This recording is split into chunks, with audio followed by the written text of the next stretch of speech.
উমর রাদিয়াল্লাহু তাআলা আনহু রাত্রি যখন হয়ে যেত তিনি আর বাড়িতে ঘুমাতেন না, সমস্ত প্রজারা বাড়িতে ঘুমিয়ে রয়েছে।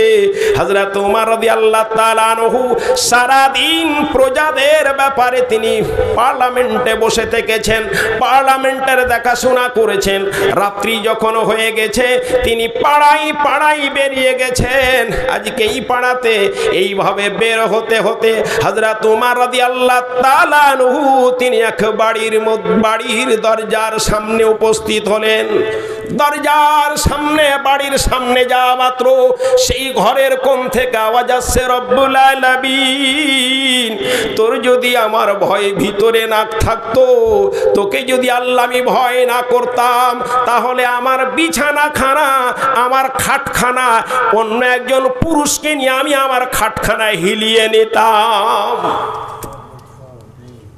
হযরত উমর রাদিয়াল্লাহু তাআলা আনহু চিন্তায় পড়ে গেলেন, এই পরিবারের কি ব্যাপারটা রয়েছে। বিছানায় শুয়ে যেন একবার এই কঠে হয়, একবার ওই কঠে হয়।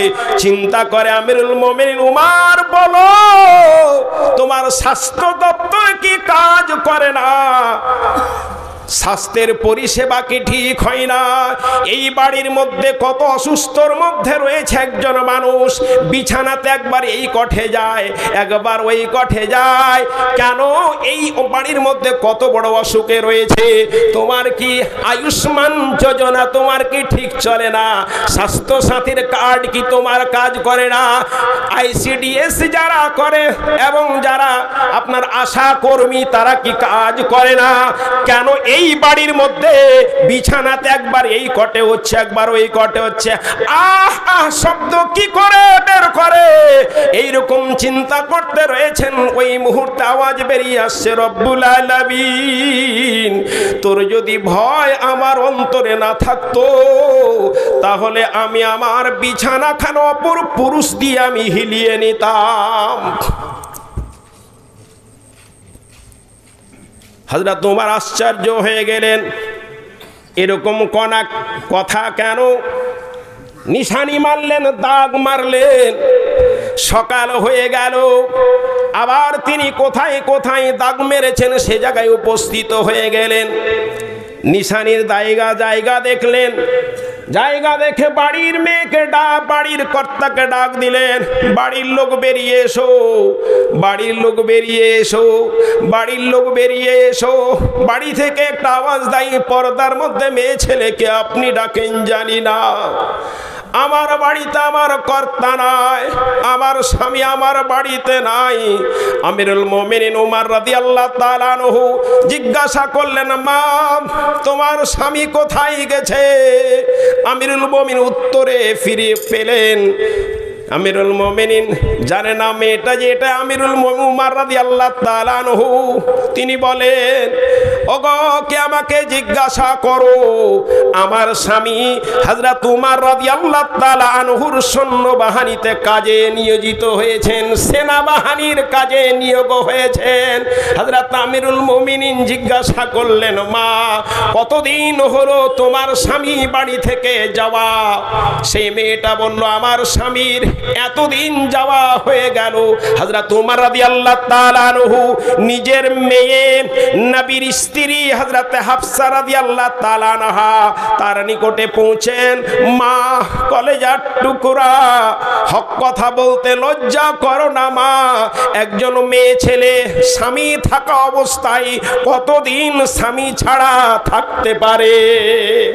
একজন মেয়ে ছেলে স্বামী থাকা অবস্থায় কতদিন স্বামী ছাড়া থাকতে পারে? হযরত হাফসা রাদিয়াল্লাহু তাআলা আনহা বলেছিলেন, আব্বা বিভিন্ন মেয়েদের বিভিন্ন রিপু রয়েছে, বিভিন্ন মেয়েদের বিভিন্ন যৌন চাহিদা রয়েছে, তবে আব্বা আমি আমার স্বামী ছাড়া 4 মাস আমি থাকতে পেরেছি। 4 মাস বাইরে যখন আমার স্বামী যাওয়া হয়ে যেত, আমার স্বামীকে আমি বাড়িতে ডেকে নিতাম, আমার স্বামীর সাথে আমি সম্পর্ক করতাম। এই বলে হযরত উমর রাদিয়াল্লাহু তাআলা আনহু তিনি আওয়াজটা শুনে বেরিয়ে গেলেন, পার্লামেন্টে বসলেন, অধিবেশন ডাকলেন এবং অর্ডিন্যান্স জারি করলেন, আইন তৈরি করলেন। যেই সমস্ত সেনাবাহিনীর কাজে নিয়োগ রয়েছে, যারা সৈন্য নিয়োগ রয়েছে, তাদের প্রত্যেকের আমি 3 মাসের করানো হলো।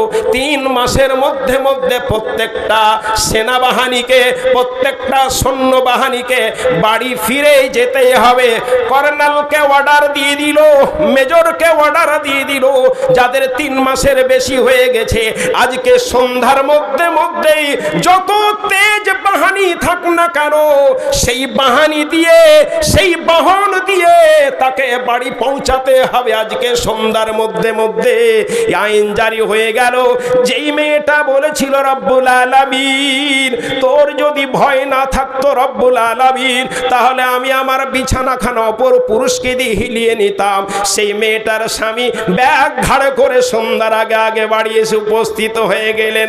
সেই যুগের ইতিহাস আপনি দেখুন, সেই যুগের জিওগ্রাফি নিয়ে আলোচনা করুন। যেই যুগে মোবাইল ছিল না, যেই যুগে কানেকশন ছিল না, কোনো জায়গায় মারা গেলে 15 দিন পরে খবর পেত যে আমার অমুক লোক মারা গেছে, খবর পায়ে হেঁটে দিলে দিয়েছে, না হলে 15 দিন পরে সে খবর তাকে পৌঁছানো গেছে। সেই আমলে আপনার স্বামী এসে বাড়িতে ব্যাগ ঘাড়ে করে উপস্থিত হয়ে গেল। কি ব্যাপার গো স্বামী, হঠাৎ কেন বাড়ি? কোনো চিঠি নাই, পত্র নাই, বলানো হলো কোনো মেয়ে আজকে এরকম কথা বলেছে, রব্বুল আলামিন তোর যদি ভয় না থাকতো তাহলে আমি এই কাজটা করতাম। এই আওয়াজ হযরত উমর রাদিয়াল্লাহু তাআলা আনহু কানে পৌঁছে গেছে, তাই তিনি প্রত্যেককে সৈন্যবাহিনীকে নির্দেশ দিয়ে দিয়েছেন 3 মাসের বেশি যাদের হয়ে গেছে তাদের বাড়ি পৌঁছাতে হবে।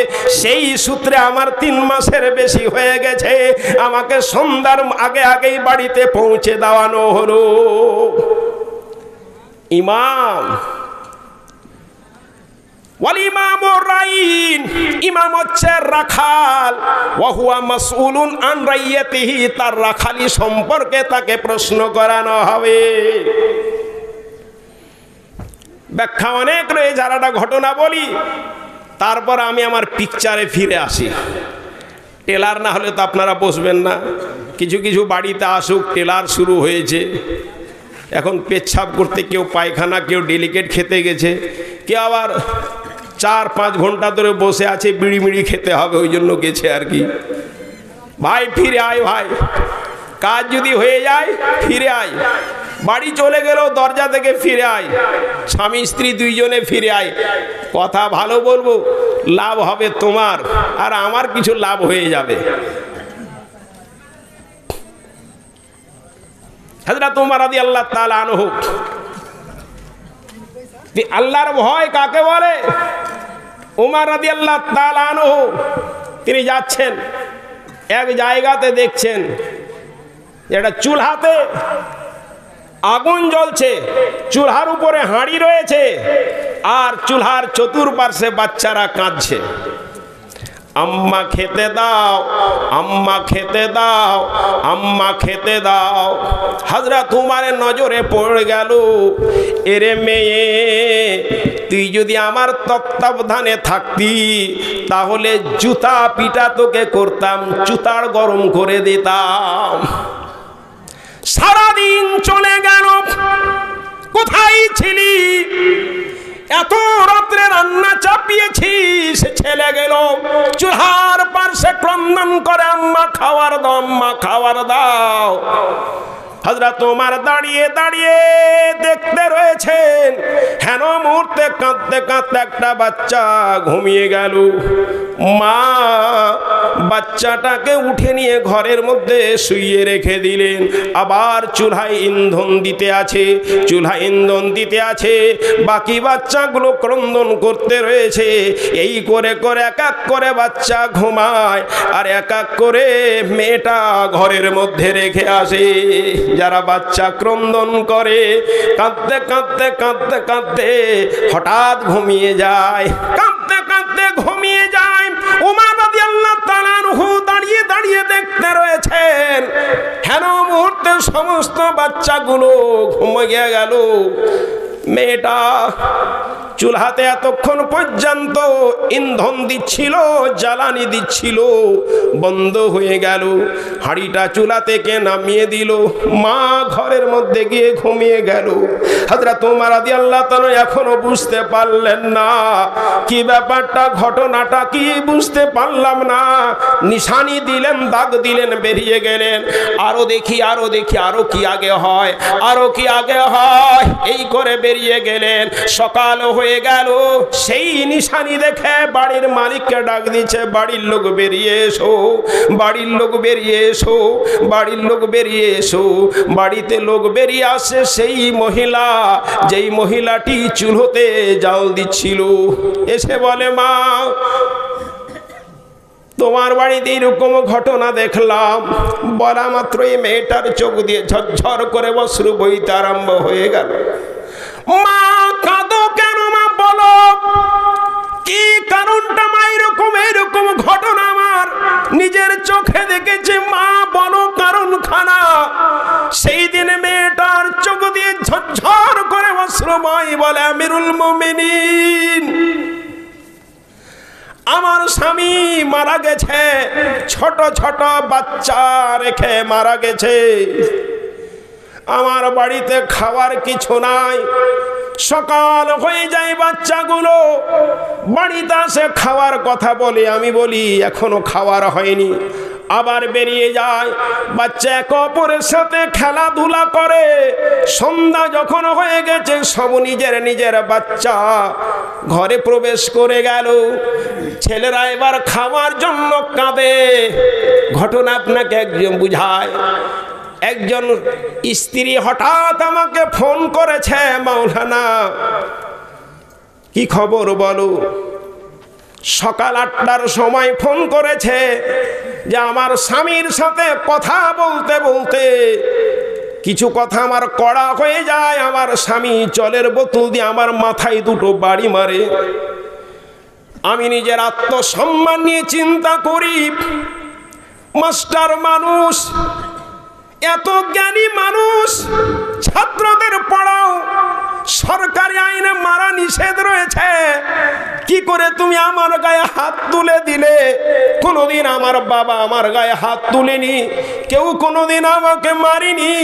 যেই দিন আমার বাবা তোমার হাতে আমাকে তুলে দিয়েছিল, সেই দিন বলেছিল, বাবুল কি দুআয়ে লেতে চলো, বাবুল কি দুআয়ে লেতে চলো, যা যা তুঝে সুখী সংসার মিলে। সেই দিন দোয়া করতে করতে আমার বাবা তোমার হাতে আমাকে সঁপে দিয়েছিল। এর প্রতিফলে তুমি আমাকে অকথ্য ভাষায় গালি দিলে। কিছু কথা বলতে গিয়ে তুমি আমাকে জলের বোতল দিয়ে মাথায় মারলে। আমার আত্মসম্মানে আঘাত লাগলো। আমি আমার ভাইকে ডাকলাম, ডেকে আমি বেরিয়ে গেলাম। ছাদের উপরে দ্বিতীয় মঞ্জিলে আমার ঘর ছিল। রাগের ভয়ে বেরিয়ে গেলাম। স্বামীর যে আমার প্রতি কত রাগ ছিল জানি না। দরজায় গিয়ে বললাম আমি চলে গেলাম। আমার স্বামী মাথাটা নিচু করে থাকলো। আমি চলে গেলাম, মাথা নিচু করে থাকলো, কোনো উত্তর দিল না। আবার আমি রাস্তার বাড়ি থেকে নেমে আসলাম, নিস্তালায় নেমে আসলাম, রাস্তায় নেমে আসলাম। চিন্তা করেছি, রে স্বামী, আজীবন আর আমি এই বাড়িতে পা দিব না। এই চিন্তা ভাবনা নিয়ে বেরিয়ে গেছি। আমার বাবার যে সম্পদটা রয়েছে, আমার বাবার যে আমি সম্পদের ওয়ারিশ হব, এই সম্পদ নিয়ে আমার সংসারে অতিবাহিত হয়ে যাবে। আমি আর তোমার বাড়িতে আসবো না। এই চিন্তা ভাবনা করে ভাইকে ডেকেছি, বেরিয়ে গেছি, বাড়ি থেকে বেরিয়ে গেছি। এবার রাস্তায় এসে আবার চিন্তা করলো, যেই স্বামীর সাথে এতদিন ঘর করলাম, যেই স্বামীকে এত মায়া মমতা দিয়েছি, যেই স্বামীর সাথে এত প্রেম বিনোদনের আলোচনা করেছি, কত না ভালোবেসেছি, চিরজীবনের মতো আমি চলে যাচ্ছি। তবে স্বামী যে কোনো উত্তর দিল না। যায় আবার গিয়ে বলি, কমস কম চেহারাখানা দেখে আসি। এই বাহানা তার তো কোনোদিন চেহারা নজরে পড়বে না, দেখে আসি। এই বলে আমি দ্বিতীয়বার ঘরে উপরে গেলাম, দ্বিতীয় মঞ্জিলে উঠলাম। ঘরের দরজা খোলা রয়েছে, আমার স্বামী বিছানার উপরে নিচা দিকে মাথায় এখনো করে রয়েছে। জানি না কি চিন্তা ভাবনা করছিল। আমি দ্বিতীয়বার বললাম, স্বামী গো আমি চলে গেলাম, স্বামী গো আমি চলে গেলাম। তবু আমার স্বামী আমার দিকে মুখ উঠালো না। আমি রাগের ভরে আমার রাগ আরো বেশি হয়ে যায়। আমি বেরিয়ে চলে আসি, বাড়িতে আসি। আমার ভাবিরা কত আমাকে আদর যত্ন করলো, কত না আমার স্বামীর বিরুদ্ধে কথা বললো, কত না বাড়িতে কিছু আলোচনা হলো। গল্প গুজব করতে করতে রাত্রি 11টা বেজে গেল, 11টা বেজে গেল। আমার ভাবিরা আমার দাদাকে নিয়ে নিজের ঘরে শুয়ে গেল। সেই সময়তে একমাত্র ছেলেকে নিয়ে বেরিয়েছি। বিছানায় যাওয়ার পরে আর আমার চোখের অশ্রু থামে না। হায় রে আল্লাহ, আমি কত বড় না ভুল করেছি, আমি কত বড় না ভুল করেছি। আজ তো আমি এইভাবেই থেকে যাব, আর কোনোদিন তো আমি তাকে আর পাবো না। এই চিন্তা করে করে সারা রাত্রি আমার চোখের অশ্রু ঝরলো, আর থামতে পারলাম না। আপনাকে ফোন দিয়েছি কি করি বুঝতে পারি না। মেয়েটা কথা বলে কাঁদে, তার ক্রন্দনে আমার মুখ দিয়ে কথা বের হয় না। সর্বশেষে বললাম, ওরে বোন তুমি কাঁদিও না, ধৈর্য ধারণ করো।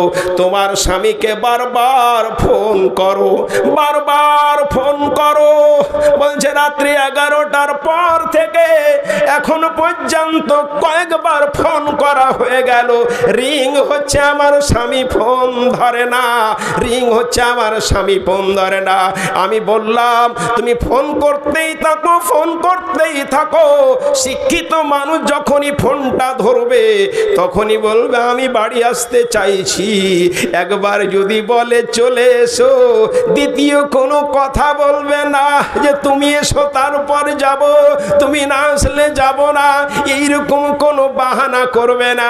একবার যদি সিগন্যাল পেয়ে যাও তাহলে সরাসরি বাড়ি এসে প্রবেশ করে যায়। এইভাবে কাঁদতে থাকে, মদে বলতে থাকে। 3 মাসের পর শীত নেমে গেছে।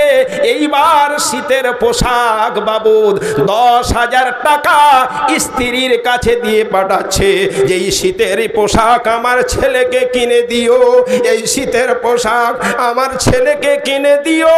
এই বলে ফোনে কথা বললো, 10,000 টাকা পাঠিয়েছি, তুমি এটাকে ব্যবহার করিও তোমার ছেলের পোশাকের জন্য।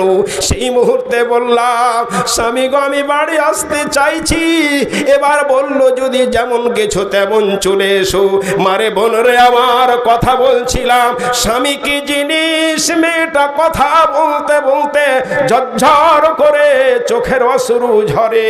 আমিরুল মুমিনিন সারাদিন ছেলেরা ছেলেদের সাথে খেলে, সন্ধ্যা হয়ে গেল আর খেলার কিছু নাই, ক্ষুধার তাড়নায় ক্রন্দন করে।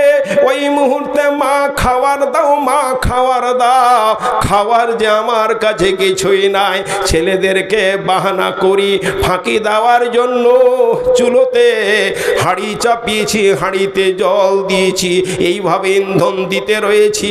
যতক্ষণ পর্যন্ত আমার ছেলেরা না ঘুমাবে ততক্ষণ পর্যন্ত আমি ধোকার জাল দিয়ে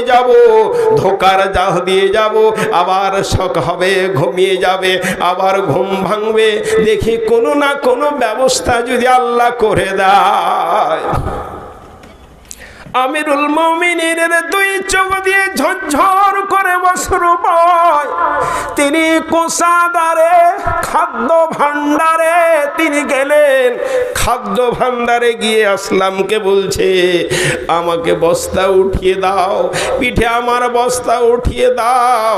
খাদ্য ভান্ডারের মালিক বলে, সেই কর্মচারী বলে, আমিরুল মুমিনিন এমন কেন কাজ? আপনি বলুন কোথায় মাল নিয়ে যেতে হবে, সেই জায়গাতে মাল পৌঁছে দিব। আমিরুল মুমিনিন বলেন, আরে বাপু না, ফালিমা মুরাইন ওয়া মাসউলুন আন রাইয়াতিহি। সেই দিন আমিরুল মুমিনকে জিজ্ঞাসা করানো হবে তার প্রজা সম্পর্কে, তাকেই সেই দিন কিয়ামতের মাঠে উত্তর দিতে হবে। সুতরাং তুমি আমার পিঠে আটার বস্তা উঠিয়ে দাও। আটার বস্তা উঠিয়ে দেওয়ানো হলো। আমিরুল মুমিনিন পিঠে করে নিয়ে এসে বাড়িতে পৌঁছে দিলেন। বললেন, মা, হিসাব করে তোমার খাবার দিয়েছি, 5 কিলো রেশনের মতো করে হিসাব করে তোমার খাবার দিয়ে দিয়েছি মা, 1 মাসের মা। তোমার খাবার যদি আগেই শেষ হয়ে যায় মা, শুধু ওই জায়গাতে খবরটা দিবে খাবার শেষ হয়ে গেছে। এই লোকটা আবার পিঠে বস্তা করে নিয়ে এসে তোমার বাড়িতে পৌঁছে দিবে। ফালিমা মুরাইন ওয়া হুয়া মাসউলুন আন রাইয়াতিহি। আমিরুল মুমিনিন রাখা, তার রাখালি সম্পর্কে কিয়ামতে প্রশ্ন করানো হবে।